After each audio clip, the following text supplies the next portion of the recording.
what is it? Fundamental values, embodied in the Fourth Amendment. Why is it a persistent problem? And how has technology raised more problems? When you are ready, you may begin. As Justice Louis Brandeis noted in 1928, the Fourth Amendment secures the right to be left alone, the most comprehensive of rights, and the right most valued by civilized men. Privacy, especially as against arbitrary government intrusion, is the eminent fundamental value embodied in the Fourth Amendment. The Fourth Amendment recognizes and protects the reasonable expectation of privacy a person possesses through the Warrants Clause and the Reasonableness Clause, which in turn ensure that the government cannot build a case against someone with evidence obtained through intrusion into that privacy. Fourth Amendment issues have arisen consistently throughout American history because, as Lord Acton said, power corrupts, and absolute power tends to corrupt absolutely. As James Madison noted in Federalist 51, if men were angels, no government would be necessary. After the English Civil War, Parliament implemented Section 3 of the 1628 British Petition of Rights, which provided that no free man may be taken or imprisoned, or be disseized of his freeholds or liberties. This concept protects the idea that a man's home is his castle. In other words, that a man's personal space has certain protections and immunities that should be recognized. The idea of being protected against arbitrary government searches has been a concern since colonial times. Because of the violations of the Sugar Act under British rule, government officials could very easily search anything they wanted or seize anything they pleased through the use of general warrants.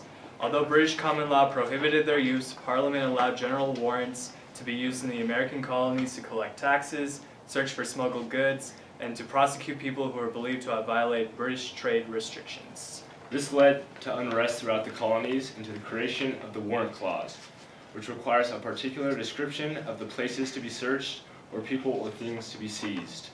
By demanding strict specification, the warrants ensure that there must be probable cause. It also keeps officers from seizing objects not included in the warrant. Fourth Amendment issues have persisted throughout this nation's history. In 1917, the government passed the Espionage Act, which allowed the government to go through people's mail.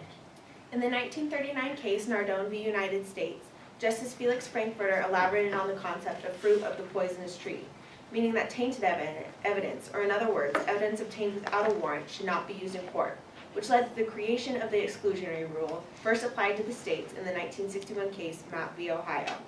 This relates to legal scholar Sir William Blackstone's philosophy. It is better 10 guilty persons escape than one innocent suffer. All persons in this country have an interest in police officers doing their jobs correctly, even if it is at the expense of the common good.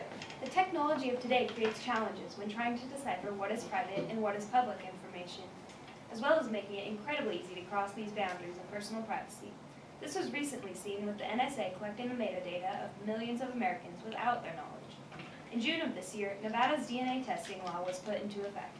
Known as Breonna's Law, named after murder victim and Reno High alumnus Breonna Dennison, the law requires enforcement officers to take a DNA swab test for all felony arrests.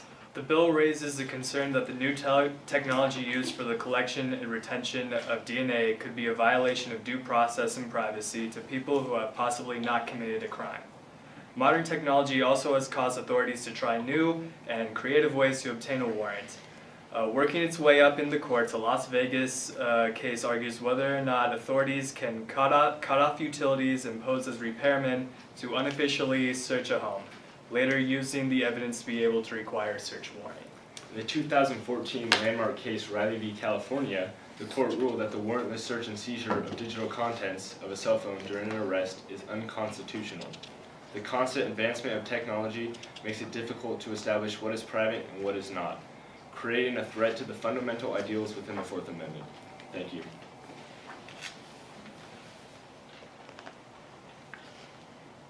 How has the Fourth Amendment created controversies in regards to Facebook and Twitter and Instagram and YouTube and other social media?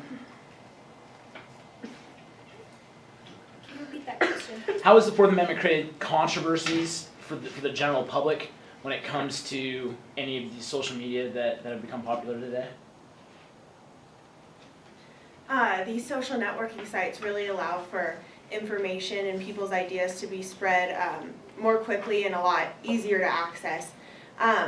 One of the issues that the courts have seen is people posting things about a certain case that are a part of the jury while they're doing jury duty, and that's a really big issue because it can really taint a lot of the facts or evidence and create some bias. Well, a lot of people believe that when they post something to one of these social networks that they have a right to privacy, but that's really not the case because you're putting it out right in public for everyone to see. It's like in Greenwood v. California when he put his trash out on the curb, or he had illegal substance in trash bags out on the curb and the police officer searched them and found this evidence, and he claimed to have a right to privacy, but really he didn't because it was in plain sight for anyone who really wanted to see it, could see it. And just like in that case, he did not have a reasonable expectation of privacy. I mean, nobody or anybody could just be walking in or walking down the street and see that, and there was no reason to expect that's private. And just like when you post something on Facebook or Instagram or Twitter, you don't really have that expectation of privacy. You can't really assume. What about my private email? Whether it's through my employer or Yahoo or Gmail, what about my text messages, any of those things? Where do those Fourth Amendment concerns come? Well, if you take certain steps to make sure that your texts or your emails do stay private, if you have like a password for your email or you have a passcode to enter your phone, then there's a more reasonable expectation to privacy. People realize that you have taken steps to try to make those things private. Although after the passing of the Patriot Act and with some of these FISA court things, the federal government does have a little bit of power to look into private information such as like text messages, emails, etc. to look for threats of terrorism. Well, can't the Fourth Amendment be abused, particularly in court? I mean, oftentimes you'll have someone who's clearly, like, all the evidence demonstrates that they're guilty, but there's a technicality in the handling of the investigation, or there's a technicality in the handling of the evidence, and they get off on this technicality. Is that really for the good of society, balancing out this right to privacy? That's called the exclusionary rule, and there's Akil Reed Amar believes that we should allow this evidence to be used in court, but then the criminal who was wrong should be able to file a lawsuit against officers who trespassed, and that is one way that we could promote the common good, yet still keep the criminals in jail, yet have a justice served. But I believe it was Justice William Blackstone who said it's better when 10 guilty persons go free than one innocent person suffer.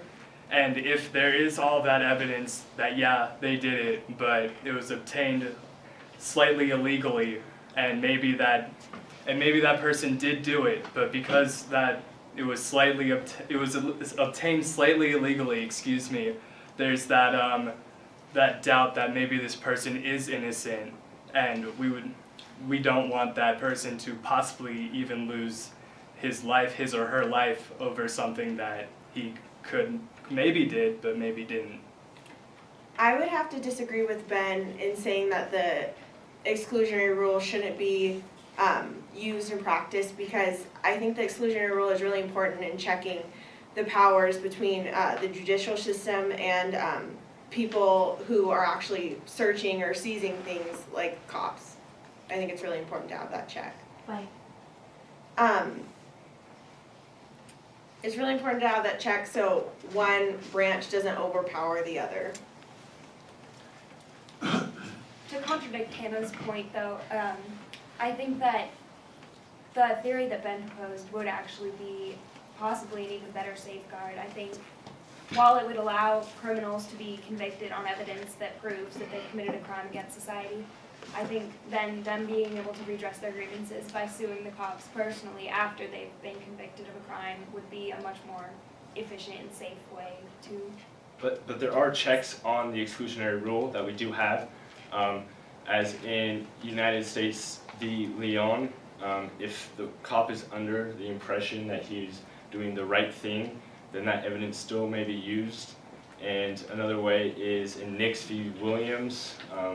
If they can prove that they would have found this evidence another way, or regardless of the illegal wrongdoing, then that evidence may be used in court, which is another check on the exclusionary rule. I want to follow up on that, and on something you mentioned in the group mentioned in the direct testimony.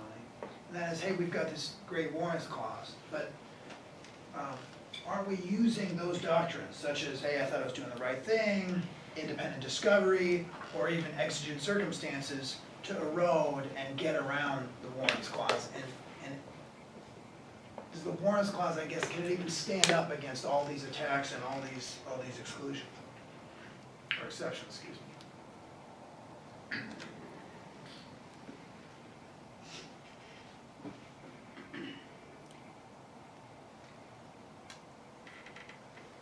Well, there is a lot of times people will try to go around the warrants clause to try to obtain evidence and maybe convict somebody who probably did it or probably did something wrong. But I think, well, it seems that the people. We'll stop there. Yeah, we gave you some tough questions. Mr. Williamson, if you want to expound on your question to Sure. help them out a little bit. Yeah, I mean, so I guess the question is, and maybe one, you can decide how you attack it, but I think part of your answer is, hey, we've at least got the warrants clause, number one, it's better than nothing. Number two, these things are there for a reason. If it truly was gonna be independently discovered, well then, it's really not an attack on the warrants clause, because if that is true, they would have discovered it. If it truly is a true exigent circumstance where maybe someone's life is in danger, or evidence is gonna be irreparably lost, then you can argue you're protecting the common good by ensuring at least the evidence comes to light, and you do have, the defendant still has the right to make those exclusionary arguments in court, which is the protection, which that's sort of the counterweight to any violations, or any perceived violations of the warrants clause. So I think, and I guess now we'll roll right in there, and that's a perfect example of, I'm not a criminal lawyer, I'm just gonna shoot this stuff out at you, but have an answer, have an argument, advance something, even if you don't personally believe in it, even if you don't, it's not the best answer, say something and advance your argument, and then hopefully maybe that gives your teammates time to jump in there. Hang on. Go ahead. What's the first bullet question? Why have Fourth Amendment issues been a persistent concern from colonial times until today? Isn't that what he just essentially asked you? If we have the warrants clause, and all of these circumstances get around the warrants clause, isn't that the persistent issue that you've just described? Right? He just asked you the same question in a different way. So get back to what you know. Right? You talked about U.S. versus Leon. Well, is there exceptions to U.S. versus Leon? I'm sure there is. I'm sure whoever wrote the majority opinion. Well, this is how you go further. What exceptions do they provide in that? Right? Is that the one where there's a typo on the warrant? No. Well, I mean, I'm sure that There is a case on that, it's actually. just good faith. Yeah, Right. they're acting in good faith. So acting in good faith. So these are some of the exceptions. Then in those cases, that set up the exclusionary rule. What are the exceptions to that where they've delineated that you can't go past this line? And there's your answer to his question. Okay. What else? A couple other things. First, I think in your direct, who did you say that the better to let 10 guilty men go free than one innocent man? Blackstone's. Did you attribute that to Blackstone as well? Okay, Yeah. for some reason, I thought you guys contradicted yourselves maybe, and then I just misheard. The two things I did hear were Louis Brandeis, and I know if you guys were on a casual basis, and also the FISA court things, I think. So try to be a little more formal. And cops. Yeah, The cops can't do that. Fuzz. So, They can. I mean, let's go a little further. The po-po. so just, try, I realize you're here in shorts and jeans and t-shirts, but it's important to practice that formality so that it comes second nature when you're in your suits and you're ready to go. Speaking of which, I assume they'll ultimately go on your lapels, but I like the flag. I thought that was pretty sharp. And then I think the only last comment that I had which is to Mr. Clark's point that he just made, is that if you're gonna rely and have examples, make sure you know them, and make sure you know them really well. If you're gonna cite to a case, cite to an example, I think it was, I don't know if it was Ohio v. Matt, let's see, Matt v. Ohio. You had one where you're like, oh, the guy was doing, it's sort of partly the formality and partly knowing your material. And so I think it's clear you guys have all done your reading and done your study so that you know, hey, this is the case to back up that argument. But make sure you either know it well enough or just enunciate it well enough that you portray a little confidence and portray that, hey, I know this material. And then the judge will be like, oh man, I'm not gonna mess with him because clearly he knows that.